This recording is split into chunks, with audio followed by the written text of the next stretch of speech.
Sa ikalawang ilustrasyon pinapakita ang isang marka na nakaukit sa isang malaking bato na may tatlong dots na nakaayos ng tatsulok. At sa di kalayuan ng markang ito ay meron kang nakikitang grupo ng mga malalaking bato na may pagkakaayos na triangle. Ngunit nang sinuri mo ang mga batong ito ay wala kang makikitang malinaw na palatandaan na nakaukit sa ibabaw na bahagi ng mga bato na ito maliban sa pagkakaayos nito na hugis tatsulok o triangle.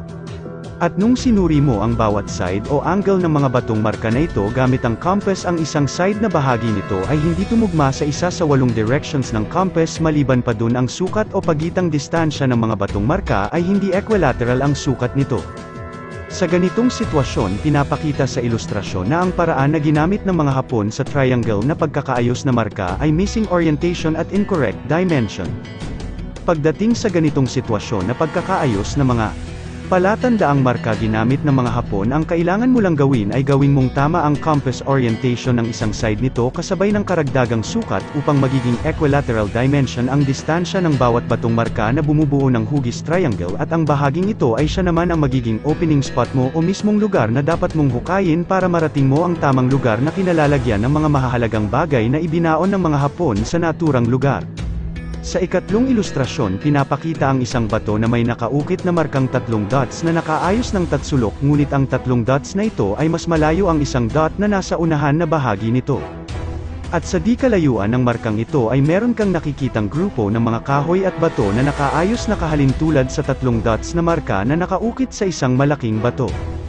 Sa sitwasyon na ito pinapakita sa ilustrasyon na ang pinagsamang puno at batong marka na ito na bumubuo ng hugis triangle o tatsulok ay ginawang arrowhead o directional pointer sa bahaging east na nagtuturo sa nakatagong pasukan sa lugar na dapat mong hukayin.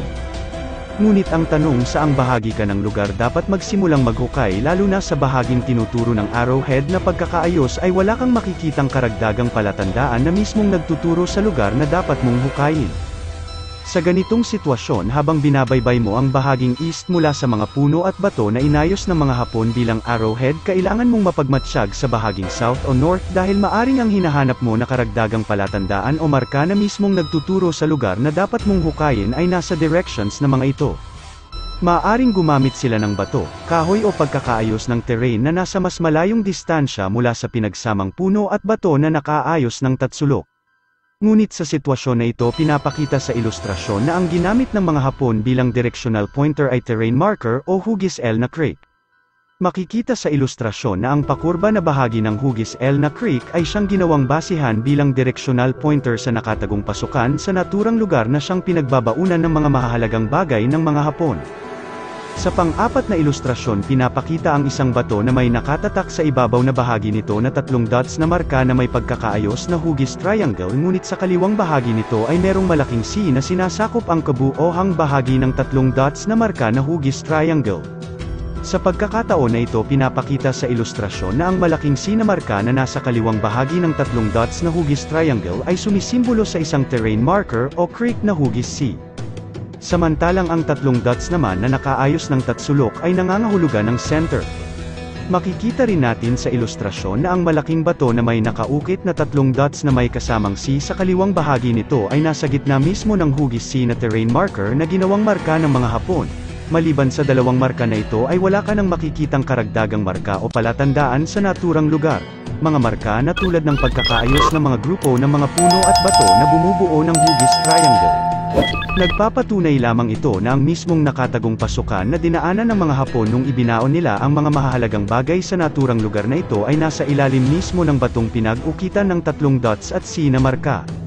Sa ikalima na ilustrasyon makikita natin ang isang malaking bato na may nakaukit na dalawang dots at isang hole na may pagkakaayos na triangle.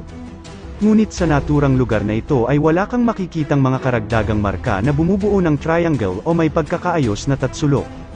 Ngunit sa di kalayuan ay meron kang makikitang dalawang malalaking bato na naka-align sa isa sa 8 directions ng compass at may distansya na 10 metro na pagitan sa bawat isa. Nagpapatunay lamang ito na ang dalawang malalaking bato na ito ay siyang ginawang markang basihan ng mga Hapon na sumisimbolo sa dalawang dots, at ang hole naman na kasama ng dalawang dots na marka ay sumisimbolo naman sa nakatagong pasukan sa naturang lugar. Sa ganitong sitwasyon gamit ang dalawang malalaking bato na marka na naka-align sa isa't isa gamit ang compass at tamang sukat na may given na 10 metrong pagitan bumubuo ka ng hugis tatsulok. At kung saang bahagi o lugar mo nabuo ang hugis triangle na may tamang oryentasyon at sukat, doon na rin ang mismong lugar na dapat mong hukayin o ang opening na hinahanap mo na mismong pinagbaunan ng mga mahahalagang bagay ng mga Hapon. Sa pang-anim na halimbawa, makikita natin sa ilustrasyon ang isang batong marka na may nakaukit na arrowhead. Ngunit nang sinuri mo ang nasa paligid ng markang ito ay meron kang nakikitang tatlong malalaking puno na bumubuo ng hugis tatsulok. Pero nung sinukat mo ang distansya ng bawat puno na ito, natuklasan mo na mas malayo ang distansya o pagitan ng isang puno na nasa gitnang bahagi nito. Nagpapatunay lamang ito na ang tatlong punong marka na ito na nakaayos ng tatsulok ay ginamit ng mga Hapon bilang arrowhead na marka. Ngayon makikita natin sa ilustrasyon na ang arrowhead na markang nakaukit sa isang malaking bato ay direktang nakaharap o nakaturo sa tatlong puno na nakaayos ng tatsulok. Ngunit ang tatlong puno naman na mga ito ay nakaturo din pabalik sa batong may nakaukit na arrowhead na marka. Sa ganitong sitwasyon, ang dalawang markang ginamit ng mga Hapon ay nagtuturuan sa bawat isa. Nagpapatunay lamang ito na ang nakatagong pasukan na pinagbaunan ng mga Hapon sa kanilang mahahalagang bagay ay nasa kalagitnaan ng dalawang marka na ito. Mas magiging malinaw at makatutuhanan lang ang interpretasyon na ito kung mula sa tatlong puno na markang nakaayos ng tatsulok at baybayin mo ang bahaging east papunta sa malaking bato na may nakaukit na arrowhead at mapansin mo na sa bahaging north ay meron kang makikitang karagdagang marka na nagtuturo sa tamang lugar na dapat mong hukayin. Sa panghuling ilustrasyon, makikita natin ang grupo ng mga punong marka na nakaayos ng triangle. Maliban sa dubli ang layo ng sukat sa isang puno na nasa kalagitnaang dulo na bahagi ng triangle, hindi pa tumugma sa isa sa 8 directions ng compass ang dalawang side na bahagi nito.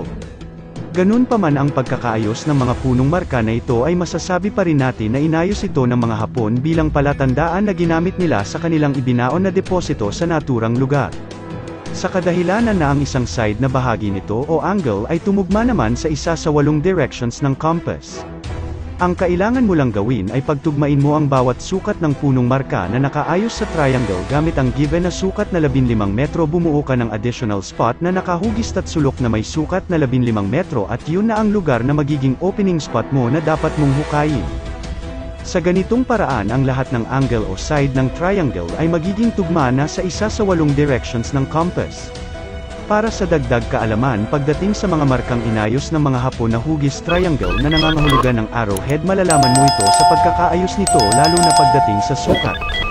Dahil ang sukat ng isang triangle na sumisimbolo sa isang arrowhead ay mas maikli ang sukat nito o pagitang distansya mula sa bawat isa, pagdating naman sa mga markang nakaayos ng tatsulok at nangangahulugan ng deposito sa isang angle side nito. Ito naman ay merong mas mahabang distansyang pagitan sa bawat isa at mas malawak na layout na nasasakupan.